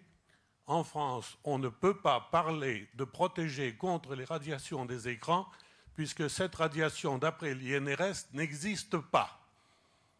Alors je voudrais savoir ce que c'est que la gestion du risque et à quel moment on peut entamer, sachant que ce que nous savons aujourd'hui, j'estime en pleine connaissance et en pleine conscience, et je vous rappelle, je suis directeur de recherche et je suis membre de la Commission internationale de la santé au travail. En pleine conscience, j'estime qu'il est criminel de laisser un enfant impubère plus de 40 minutes par jour devant un écran, alors que la consommation moyenne en Europe occidentale est de 3h25. Où est la gestion du risque? Vous avez dit le mot-clé. Vous avez parlé de l'INRS. Hein? C'est le nom de l'entreprise, le nom de l'institut de recherche que je cherchais tout à l'heure, l'INRS. Qui finance l'INRS? Ce sont les entreprises.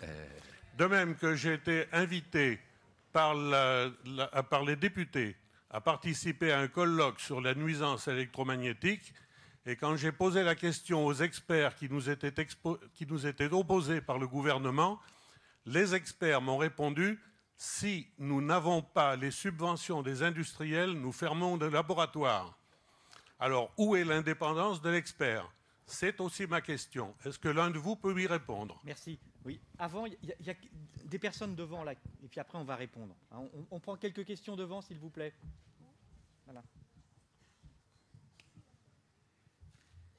Ah non, j'avais pas vu. Voilà, moi j'ai une question toute bête. J'ai entendu parler des marnières. J'avais appris dans mon enfance que s'il y a du pétrole sous mon jardin, ça ne m'appartient pas. Est-ce que c'est vrai? Il n'y a pas de pétrole sous votre jardin. Le sous-sol ne m'appartient pas. C'est le droit foncier. Non? Alors les marnières, si le pétrole appartient à l'État, les marnières également. Donc ce n'est pas ma responsabilité. Il faut... Attends, on va répondre après, on fait le tour. On en prend 2 là, il y a Jacques Florentin et puis... Les marnières, c'est des puissants. Monsieur Lubès, oui. J'ai une question à poser à propos des accidents nucléaires. Quand il y a eu l'accident de Tchernobyl, la radiation est arrivée jusque chez nous et donc a provoqué des cancers de la thyroïde. On distribue actuellement des comprimés d'iode uniques aux populations qui sont uniquement à quelques kilomètres des centrales. Que se passera-t-il si un accident à Cruas ou à Tricastin, un jour où il y a du Mistral? Je crois que toute la Provence sera intoxiquée beaucoup plus que par Tchernobyl. Merci. Alors, où est la prévention? Là aussi, pourquoi pas des comprimés d'iode dans toutes les écoles, surtout les enfants qui sont en âge de grandir, leur thyroïde est très active, et dans toute la province. Merci. Oui, André Picot. Bon, je suis chimiste, directeur de recherche à l'occasion au CNRS, expert européen pour les produits chimiques. Et je voulais rebondir sur les problèmes de l'expertise des experts, sur les deux exemples que vous avez cités, qui est donc l'amiante, les amiantes et la vache folle. Si on prend le cas de l'amiante, c'est un cas extrêmement intéressant, parce que ces problèmes d'amiante sont connus depuis, disons, une quarantaine d'années, réglementés en Angleterre depuis plus de 30 ans, sans aucun problème.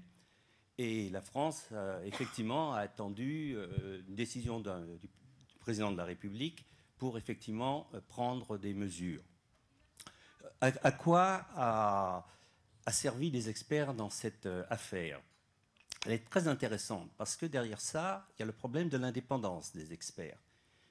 Tant que, effectivement, les meilleurs experts français sur l'amiante ont pu travailler indépendamment, il n'y a pas eu de problème, et ils l'ont dénoncé dans des grandes revues et dans des revues de vulgarisation que l'amiante était un risque majeur. Et il est arrivé un moment où les grands organismes dans lesquels ils étaient, par exemple l'INSERM, ne pouvaient plus les subventionner. Et à ce moment-là, ils se sont retournés vers les industriels. Et leur degré d'indépendance est devenu 0. Et il n'y avait plus de problème d'amiante. Et je crois que ça, c'est un problème fondamental. Et juste pour un point de détail sur l'amiante, amiante et produits de substitution, puisque c'est un problème qu'on discute justement à Luxembourg, on ne peut pas tout mélanger. Il existe effectivement des céramiques qui sont plus dangereuses que les amiantes. C'est un problème de durabilité dans l'organisme. Plus elles vont rester dans l'organisme, plus ces céramiques vont être dangereuses. Comme plus les amiantes resteront, plus elles seront dangereuses. Mais il y a des céramiques qui coûtent peut-être beaucoup plus cher, mais qui ont une durabilité beaucoup moindre. Et celles-là sont beaucoup moins dangereuses. Mais c'est toujours le problème rapport bénéfice-risque que je disais il y a quelques jours. Et quant aux laines de verre, il y a, vous savez, nos industriels savent très très bien où se trouvent les vrais problèmes. Nous sommes, et c'est très étonnant, le premier pays exportateur, et je dis bien pas producteur. La Corse, il y a bien longtemps que tous les mineurs sont morts, il n'y a plus rien en Corse. Mais nous sommes le premier exportateur d'amiante, venant du Canada, d'Afrique du Sud, etc., avec des dangerosités très différentes entre celle qui est en Afrique du Sud, qui est très dangereuse, et celle qui est au Canada, un peu moins dangereuse. Eh bien, le problème, par exemple, de cette grande industrie, parce qu'il ne faut pas prononcer les noms, hein, monsieur, vous avez dit, il ne fallait pas prononcer les noms, cette grande industrie française, eh bien, elle a tout de suite vu que, que la laine de verre était effectivement quelque chose d'extrêmement important qu'il fallait préserver à tout prix, alors qu'elle savait pertinemment que l'amiante, elle était condamnée, puisqu'elle était condamnée dans la majorité des pays européens. Et qu'est-ce qu'elle a fait? Elle a diminué la taille de ces fibres de verre, etc., pour qu'elle ne soit plus dangereuse, cette fibre de verre, sinon irritante, mais sûrement pas cancérogène. Donc, là, on voit très très bien les relations qu'il y a entre le politique, l'économique et effectivement la santé des travailleurs et tout ce qu'il y a, et l'environnement en même temps. Juste un petit point, mais je ne voudrais pas mobiliser complètement la parole. Sur la vache folle. Ça, c'est un exemple fabuleux, absolument fabuleux. Parce que la vache folle, nos amis anglais, depuis très longtemps, connaissaient les effets de la tremblante, 1720. C'est pas d'aujourd'hui, ça, quand même, hein, 1720. Bien, je parle bien de la tremblante du mouton. Et qu'ils avaient une maîtrise parfaite de la façon dont on traitait effectivement cette maladie. Et on savait que cette maladie, à l'époque, n'était pas transmissible à l'homme. Je dis bien à l'époque, hein, on s'entend bien. Bien. Ils avaient mis au point des techniques pour faire, et ça date des années 1930, de la farine totalement inoffensive. Parce que, comme vous l'avez dit, on le chauffait à 130 degrés, surtout on faisait un dégraissage des carcasses, et à ce moment-là, même s'il y avait des prions au vin, ils étaient totalement inoffensifs. Pourquoi est apparue la vache folle? C'est très très simple. C'est qu'il y avait une crise économique et que Mme Thatcher, dans sa grande bonté vis-à-vis effectivement des mondes agricoles, a dit tout ça, c'est de la broutille. On va, au lieu de chauffer à 130 degrés, on va chauffer à 90 degrés, parce que là, du point de vue énergétique, ça change tout, et ce n'est pas la peine de dégraisser. D'abord, l'hexane, c'était un produit toxique. On ne dégraisse pas, on ne chauffe pas au-dessus de 100 degrés. En réalité, eh bien, il y a eu vraisemblablement un cas de vache, vraisemblablement, ou d'animal sauvage, on ne sait pas très très bien de ça, qui est passé à ce moment-là, au moins dans l'espèce bovine, et c'était terminé. Mais là, derrière, qu'est-ce qu'il y a? Uniquement un problème économique. Et quand on compare avec ce qui s'est passé en France, on dit, mais alors, mais comment ça se fait que la France n'était pas au courant? C'est-à-dire que un seul type, travaillait sur la vache folle. C'était le professeur Dormont. Et pourquoi? Parce qu'on l'avait mis en dormance, il venait de Pasteur, avec son copain Montagnier, qui avait eu les mêmes problèmes avec la chivée et avec les tenants de l'ADN. Dormont était là, en dormance. Et où il avait retrouvé un refuge? À l'armée et au CEA. Et effectivement, on a eu beaucoup de peau d'avoir Dormont. Parce que si on n'avait pas eu Dormont, on aurait peut-être pris encore 5 ans. Et là, on a eu de la chance d'avoir des gens qui avaient été mis en dormance. C'est le cas de le dire. Eh bien, ce n'est pas un problème encore ça Pourquoi les grands organismes de recherche, et là aussi je ne citerai pas de nom, surtout pas, hein, parce que alors là, je me fais virer du CNRS demain. Hein, pourquoi qu'on n'a pas fait de recherche en France, qu'on a des organismes de recherche qui sont de pointe dans ces domaines agricoles? Il y a des vrais problèmes qui se posent quand même. Vous ne croyez pas? Oui, absolument. Et puis, je pourrais encore dire beaucoup. Merci André Picot. Il y a Jacques Florentin qui veut intervenir là au premier rang aussi, je vois. Et puis après, on va répondre. Oui, Jacques Florentin, oui, bonjour. Je voudrais simplement faire une petite anecdote à propos de la maladie de la vache folle. J'ai un ami qui est charcutier, boucher, traiteur, avec lequel on se voit régulièrement, on parle de choses et d'autres. Et un jour, je lui ai dit que j'étais surpris qu'en pharmacie, du jour au lendemain, tous les médicaments à base de bovins ont été retirés par une circulaire en 24 heures de toute la France, sans aucune explication. Et puis, c'était anecdotique. Et puis, 1 an après, il m'a dit, tu te souviens ce que tu m'as dit l'année dernière? Que tous les produits à base de bovins ont été retirés de la pharmacie. On ne savait pas pourquoi, mais maintenant on comprend. Et c'est l'histoire de la vache folle qui a démarré. Alors, dans ces problèmes-là, il y a effectivement le risque qui apparaît. Il y a l'étude du risque, l'évaluation du risque. Mais ce qui me paraît dramatique, c'est toujours cette rétention d'informations, cette mauvaise gestion de l'information, vouloir la garder, c'est la culture du secret en fait.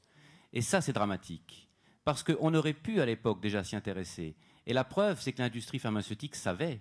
Et comme l'industrie pharmaceutique, elle, fait une évaluation extrêmement précise du bénéfice-risque de la mise sur le marché d'un médicament, ils ont été les premiers à ne pas attendre des résultats complémentaires et à retirer tout de suite ce qui pouvait présenter le moindre risque. Donc c'est vraiment un exemple tout à fait pertinent dans ce domaine-là. On a retenu l'information pour des raisons X ou Y, comme lorsqu'il y a eu le nuage de Tchernobyl. Celui-ci s'est arrêté chez nous en Lorraine, à la frontière allemande. On a eu beaucoup de chance. Merci Jacques Florentin. Bien. Alors maintenant, je distribue les devoirs. Alors, si je résume un peu l'intervention de nos amis de la salle, on a 3-4 sortes de questions. Il y en a une autour, comme le posait Jacques Florentin, et puis un monsieur dont j'oubliais le nom, mais qui s'occupe des ondes radiomagnétiques, c'est la question de l'information, l'information et de la transparence. On a les deux choses. On a ça. On a une grosse question autour posée par André Picot et sous la question d'un certain nombre d'autres, le monsieur qui avait parlé en premier, autour du bénéfice et du risque. C'est-à-dire qu'en fait, on s'aperçoit qu'il y a une gestion des entreprises qui est plus pour dire, on se pose la question du risque de deux manières. On va le prévenir jusqu'à temps que ça ne touche pas trop à la marge bénéficiaire, premièrement, et deuxièmement, pour le reste, ce qu'ils appellent pudiquement le risque résiduel, on va essayer de le passer aux voisins, c'est-à-dire aux sous-traitants, à l'intérimaire, voire à la boîte d'assurance. Mais bon, en gros, on envisage le risque plus pour je te passe la poloche à ton voisin, comme on dit chez moi en Bretagne. Et l'autre, toujours dans cette série de questions posées par le monsieur en premier qui avait posé sur la question donc bénéfice-risque, il y a aussi, j'en rajoute une pour aller un tout petit peu plus loin de ce qu'il disait, c'est-à-dire qu'on voit apparaître aujourd'hui dans des accords internationaux, des accords politiques, on l'a vu avec l'AMI, mais c'est dans l'ALENA, c'est dans des règlements de l'OMC, etc., au chapitre des risques, au nom duquel des entreprises entendent se protéger et se retourner contre un État, le risque de grève, le risque de propriété intellectuelle. C'est-à-dire, finalement, on met l'homme dans toute sa valeur en termes de risque, ce qui est quand même aussi un problème. Voilà, c'était pour compléter. Et puis après, il y a des questions plus techniques, enfin, à mes yeux, c'est la question sur la thyroïde et l'iode, la question des marnières, voilà. Et la question du monsieur qui disait 60 heures à l'école, quand même, ça fait beaucoup. Hein. Alors, la question de la propriété des marnières, des permis de construire, etc. Catherine Légier, vous répondriez à ça? On est complètement dans ce que vous devez avoir tous les jours, ça? Oui, oui. Bon, au niveau effectivement, au niveau de l'urbanisme, il y a quand même une grande avancée qui avait été faite avec la loi de solidarité et de renouvellement urbain qui intégrait, je reparle encore de la notion de développement durable qui est importante et qui permettait justement de travailler sur des intercommunalités qui sont très importantes de façon à ce qu'on arrive à gérer plus facilement différentes choses dont le risque et de façon à ce qu'en même temps on intègre et je reviens à la concertation qui est importante pour avoir un maximum de connaissances pour l'élaboration de documents d'urbanisme, de façon à ce qu'il y ait moins de pression également. Quand je parle d'intercommunalité, c'est plus difficile d'avoir des pressions que sur une commune et quand on élaborait un plan d'occupation des sols où on élabore actuellement. Parce qu'il y a de la transparence et de l'information. Voilà, c'est ça. Parce qu'effectivement... ces intercommunalités devront travailler ensemble, et c'est pas facile, et devront intégrer également je reviens aux associations qui sont importantes actuellement et qui sont l'échelon entre l'individu et les élus décideurs. Donc, il me semble que c'est une porte ouverte qu'il ne faut pas laisser de côté. Et il faut surtout travailler sur cette transparence qui n'est pas du tout actualisée aujourd'hui, qui n'est pas facile à obtenir également. Ouais. Merci. Alors, qui se lance ? Bon, il faut lui répondre sur la marnière à madame, là. Elle veut savoir si sa marnière, si le trou qui est chez elle lui appartient pas quand il est vide et s'il lui appartient s'il est plein de pétrole. Non, c'est le sous-sol n'est pas la propriété de l'individu. Oui. Jacques, c'est vous qui avez soulevé l'histoire de la marnière. Le pétrole, c'est une ressource. La marnière, c'est pas une ressource. Oui, si vous voulez. Mais le puits de pétrole, une fois qu'il est vide, il vous appartient. C'est le pétrole qui vous appartient pas. C'est pas tout à fait la même chose. Voilà. Alors, le cas... Les trous du gruyère sont à voilà. La question que je soulève, c'est-à-dire que lorsque le risque ou la menace est dans les limites de votre propriété, c'est assez facile de concevoir que c'est vous, propriétaire, qui êtes maître d'ouvrage des travaux qui sont nécessaires à la prévention ou à la suppression de ce risque. Lorsqu'il est sur plusieurs propriétés, c'est l'exemple, on parlait de Marnières, mais il y a une autre ville, il y a une ville en France qui est Laon, qui est le chef-lieu du département de l'Aisne. La ville est entièrement construite sur un gruyère parce qu'en fin de compte, ce sont les anciennes carrières qui ont servi à construire la ville qui est au-dessus et vous avez plusieurs propriétés, même sur un même niveau de parcelles. Et bien là, il est impossible aujourd'hui de mettre en place des actions qui visent à consolider les immeubles tellement il y a de propriétaires responsables, entre guillemets. Donc il y a là vraiment à réfléchir, on y réfléchit, en fin de compte, à la définition de la maîtrise d'ouvrage.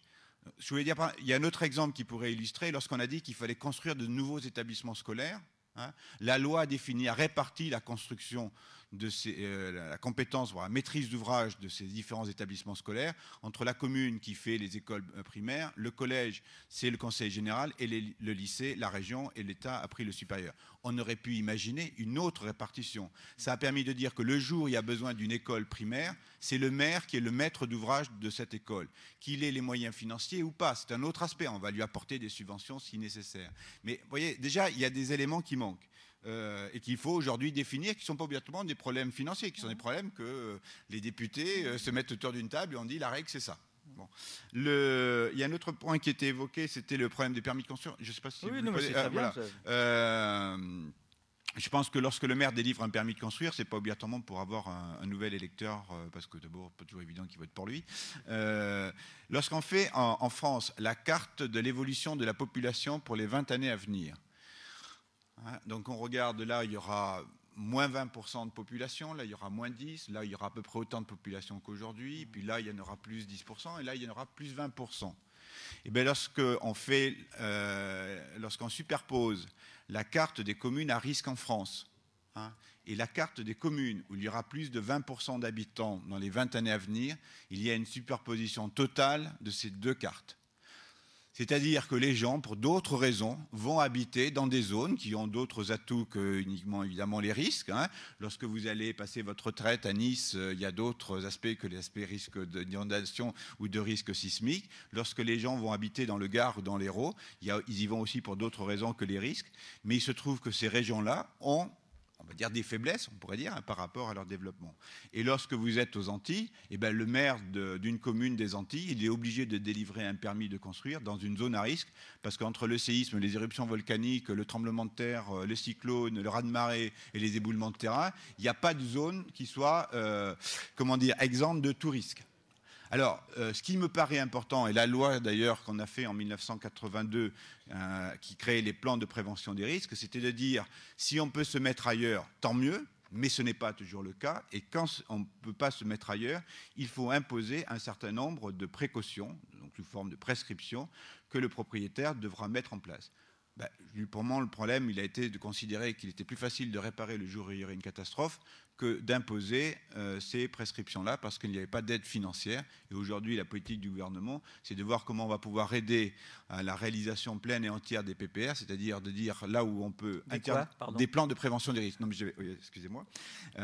Pour dire, bon, interdire, c'est bien, mais là, on va demander des précautions. On va voir aussi quels sont les financements que l'on peut mettre en place pour aider les propriétaires à prendre en compte le risque. Et ça, on le fait déjà.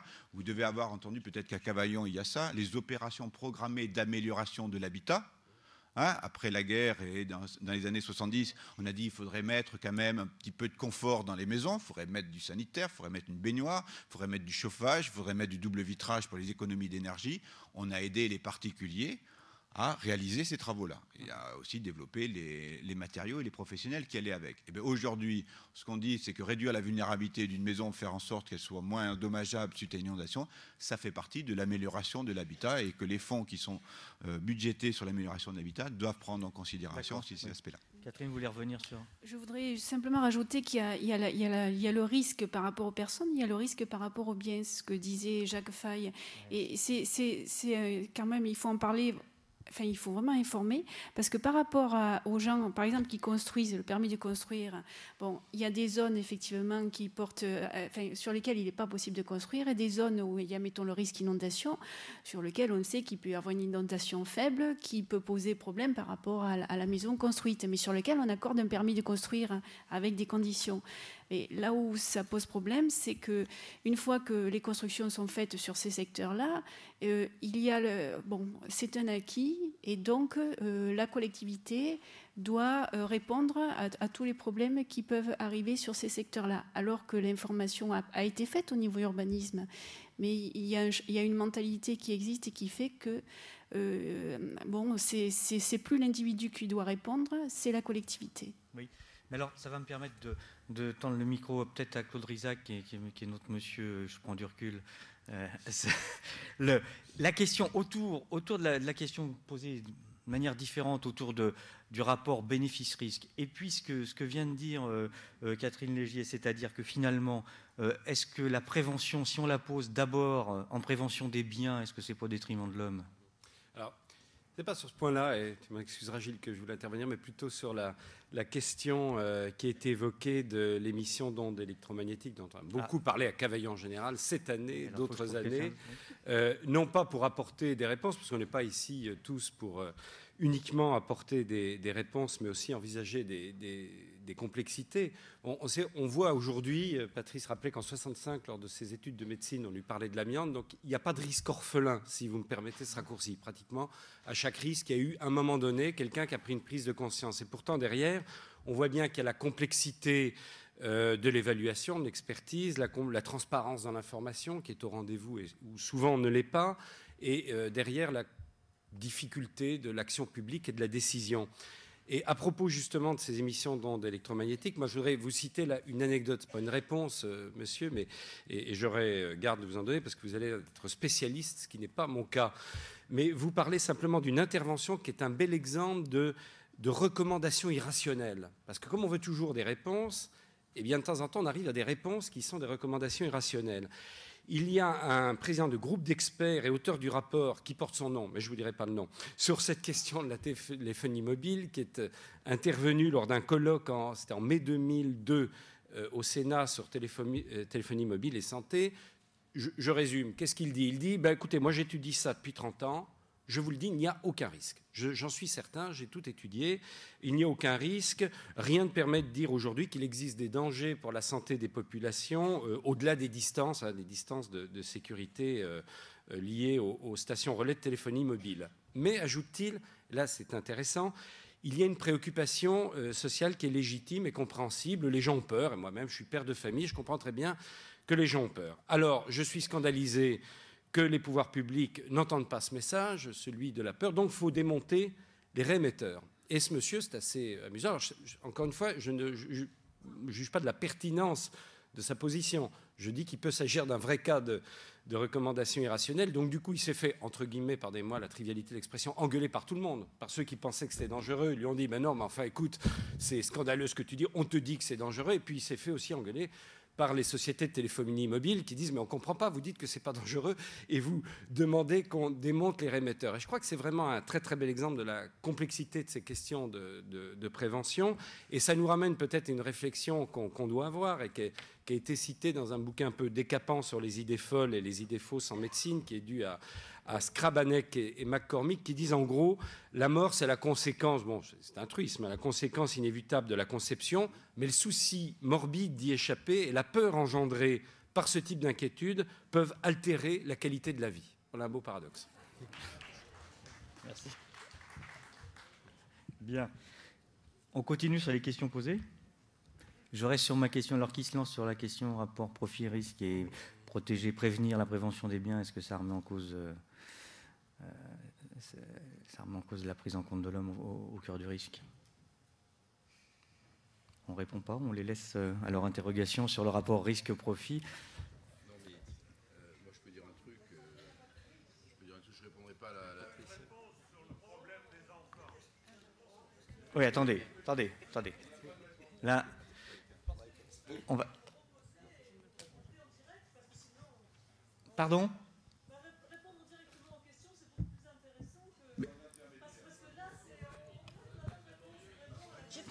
Ah non, attendez. Là, je pense qu'il y a des... La manière dont ça s'est fait... Il y a une question de stratégie là, où on répond globalement. On répond à côté de la plaque souvent.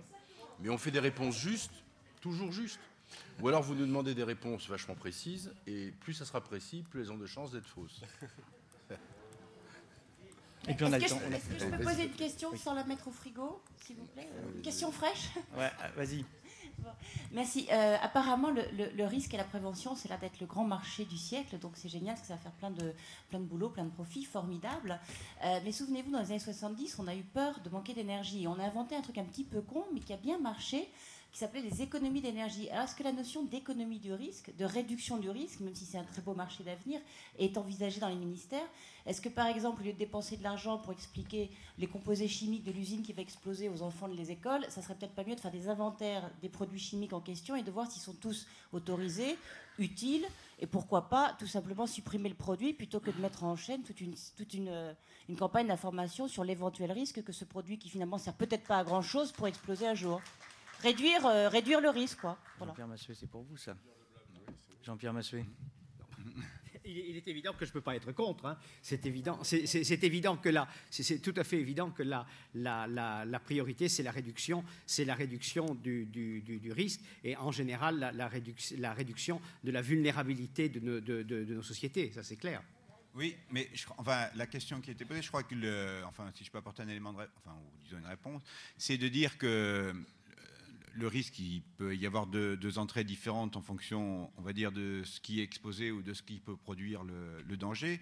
C'est vrai que si on peut intervenir sur ce qui produit le danger, c'est un peu ça, hein, lorsqu'on fabrique quelque chose qui est dangereux, je pense que la question et la perspective, ou la mise en perspective du développement durable est de savoir déjà si ce qu'on produit peut continuer à être démultiplié. Est-ce que ce que vont demander soit les générations futures, soit les 5 autres milliards d'habitants qui souhaitent avoir le même développement que nous, est-ce que c'est quelque chose qu'il faut leur dire de faire, ou il faut vraiment se poser la question de dire il faut arrêter ce type de production? Alors, je pense que ça, c'est des fois possible, c'est pas peut-être toujours possible. Hein, je crois que ça pose un réel débat de savoir aussi quel type de société, quel type de développement on veut pour les générations futures et qu'on veut aussi pour généraliser à l'ensemble des habitants de cette planète. Oui, merci. Je crois qu'on assiste à une situation qui est la suivante. Enfin, moi, je vois mon rapport sur Toulouse là, en 80, je ne sais plus combien, enterré.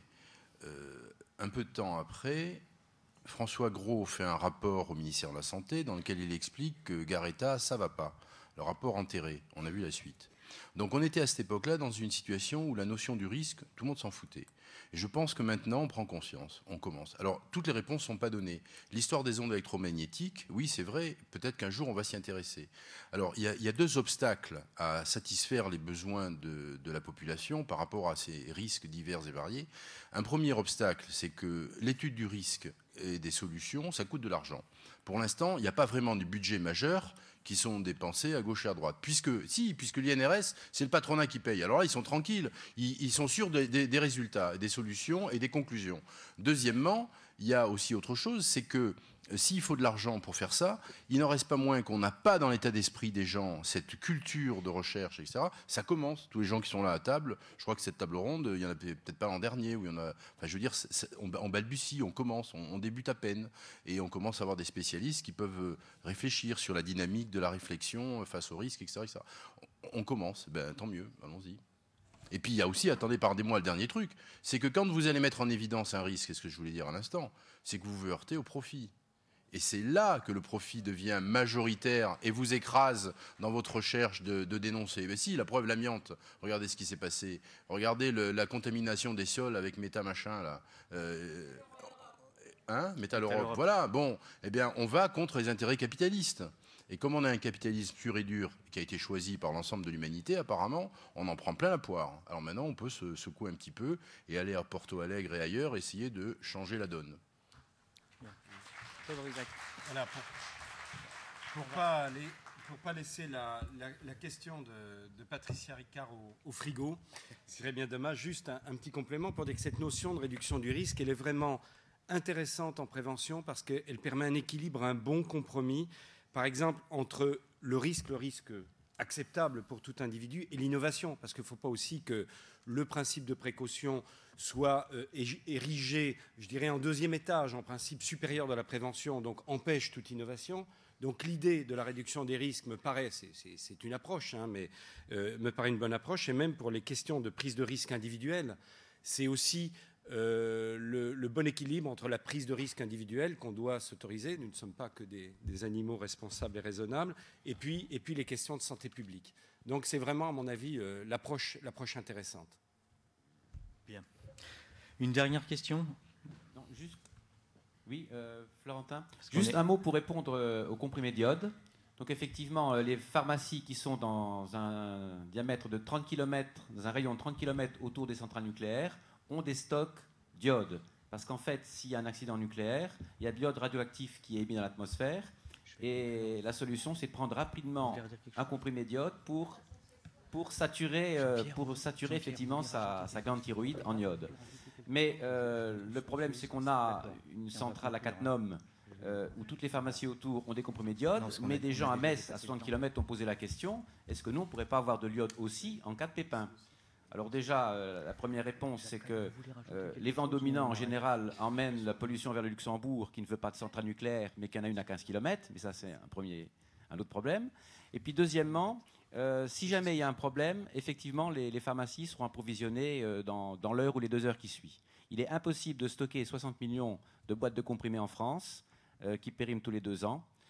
Par contre, les stocks sont détenus dans les hôpitaux militaires, et la logistique permet d'acheminer entre 2 et 4 fois par jour les pharmacies en comprimés d'iode. Donc je pense que... Oui. Merci de la réponse. Jean-Pierre Massuet, vous vouliez rajouter quelque chose? Non, juste sur ce brièvement, s'il vous plaît, parce qu'on est hors délai. Sur ce problème de la saturation de la thyroïde par prise de d'iode passif, je voudrais dire que quand il y a eu l'accident nucléaire de Tchernobyl, il y a un pays où on a distribué les pastilles d'iode à toute la population, c'est la Pologne. Ouais, mais c'est bien beau, mais vous avez des comprimés d'iode dans votre pharmacie. Hein? Qu'est-ce qui va se passer au bout de 6 mois? Vous allez déchirer le paquet, vous ne le saurez pas, il y a de l'humidité qui va rentrer dedans, et à la fin, vous aurez un gros machin. Mais c'est complètement illusoire, tout ça. Parce que si on veut distribuer de l'iode en France, il faut en donner partout. Parce qu'il y a des centrales nucléaires partout. Il n'y a pas une région privilégiée où il faut en donner et pas une autre. C'est partout qu'il faut en donner. Alors, les hôpitaux militaires en ont? Très bien, d'accord. Alors, pendant que les hôpitaux militaires vont distribuer, les gens, ils seront irradiés. Alors, ça sera trop tard de leur donner de l'iode à ce moment-là. Moi, je dis, il n'y a pas de solution. La solution, c'est d'éviter les accidents. Alors, comment on évite les accidents à centrales nucléaires? Ça, j'en sais rien. Depuis qu'il y a eu Three Mile Island aux États-Unis, qui technologiquement sont assez compétents, Windscale en Angleterre, ils sont quand même pas trop mauvais les Anglais en nucléaire. Bon, les Russes, bon, ne parlons pas de Tchernobyl, là c'est vraiment un acte quasiment délibéré et imbécile. Nous, on a eu des petits accidents en France, on ne le sait pas, mais il y a eu une moitié de fusion du cœur de réacteur à Cadarache il n'y a pas longtemps, c'est pas loin d'ici, vous en avez entendu parler. Bon, ça aurait pu être plus grave, ça l'a pas été, mais il y a quand même des gens qui ont sauté sur le plan carrière. Bon. Il y a un risque permanent. Alors, la prévention du risque en matière nucléaire, je dirais, c'est presque comme les bombes. Moi, je vois pas de solution. Ou alors, c'est démagogique. Quand quelqu'un fait donner des comprimés d'iode partout, ça fait plaisir à la population, mais à mon avis, ça ne résoudra aucun problème. Bien. Jacques Fay, vous êtes c'était pour aussi répondre à une question qui était posée de façon très claire. C'était le nombre d'heures dans les programmes scolaires. Hein. Est-ce qu'il faudra que nos enfants restent 60 heures par semaine à l'école? La démarche qui est engagée aujourd'hui par le gouvernement, ce n'est pas d'ailleurs le ministère de l'Environnement ni celui en charge de l'éducation, c'est de développer une éducation à l'environnement, mais non pas comme une discipline supplémentaire, mais vraiment comme un domaine d'éducation nouveau. Un 5e domaine, il existe un domaine littéraire, un domaine scientifique, un domaine sportif, un domaine artistique d'ailleurs depuis peu de temps. Eh bien, c'est de créer un 5e domaine, celui lié à l'environnement, mais au sens large de l'environnement, cadre de vie, hein, de citoyenneté et autres, mais qui s'appuie sur les disciplines existantes. C'est comment, lorsque en histoire, en géographie, en physique, comment dans le développement de ces disciplines, on va intégrer cette dimension-là. Donc, ce ne sont pas plus d'heures supplémentaires, c'est simplement qu'il y ait une approche transversale des disciplines pour contribuer à cette éducation-là. Bien, merci. On va être obligé de conclure parce qu'on est largement en dehors des débats. Je vais essayer de rassembler un petit peu ce qui s'est... Mais c'est très bien. Vous avez raison et le débat est lancé. Hein. Nulle prétention à apporter des réponses. Ce qu'on essaie, c'est d'avoir peut-être, avec l'ensemble de nos invités, posé quelques bonnes questions qui justement vont alimenter ces débats et tous les contre-pouvoirs possibles. Pardon ? Eh oui. Donc, je vais essayer de conclure.